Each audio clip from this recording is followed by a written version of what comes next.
धरातल पर खड़ा हूँ। पहले वहां गहरा गड्ढा था, ककरीले पत्थर और कटीले झाड़ों से भरा हुआ गड्ढा।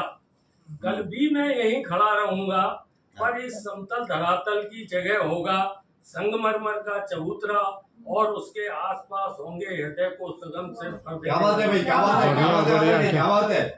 कल भी मैं यहीं खड़ा रहूंगा,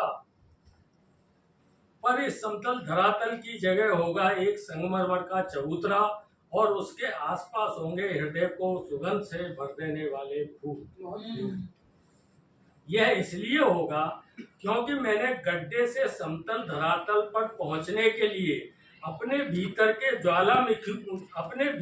ज्वालामुखी को अपनी निष्प्राण मुस्कानों से समित कर तपती धूप और गरजती बरसात में संकल्प को श्रम से सजाया था, कर्तव्य को धैर्य से सींचा था और समतल धरातल पर आने के बाद धरातल पर खड़े पतित आदर्शों और कोरी प्रवंचनाओं के प्रतिनिधियों के हर स्वागत को अस्वीकार करते हुए मैं उत्थान के कटेले रास्ते पर अकेला ही। क्या बात है, बढ़िया बढ़िया, बहुत सुंदर, क्या बात है, बहुत सुंदर, बहुत सुंदर। हकीकत बता दी। यह इसलिए होगा क्योंकि गड्ढे से धरातल तक पहुंचने के लिए अपने भीतर के ज्वालामुखी को अपनी निष्प्राण मुस्कानों से समित कर तपती धूप और गरजती बरसात में संकल्प को श्रम से सजाया था, कर्तव्य को धैर्य से सींचा था और समतल धरातल पर आने के बाद धरातल पर खड़े पतित आदर्शों और कोरी प्रवंचनाओं के प्रतिनिधियों के हर स्वागत को अस्वीकार करते हुए मैं उत्थान के कटीले रास्ते पर अकेला ही चल पड़ा था।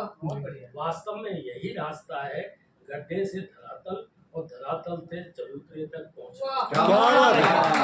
बहुत सुंदर। वास्तव में यही वो तो रास्ता है गड्ढे से धरातल और धरातल से चबूतरे तक पहुंचने का। पहली से आखिरी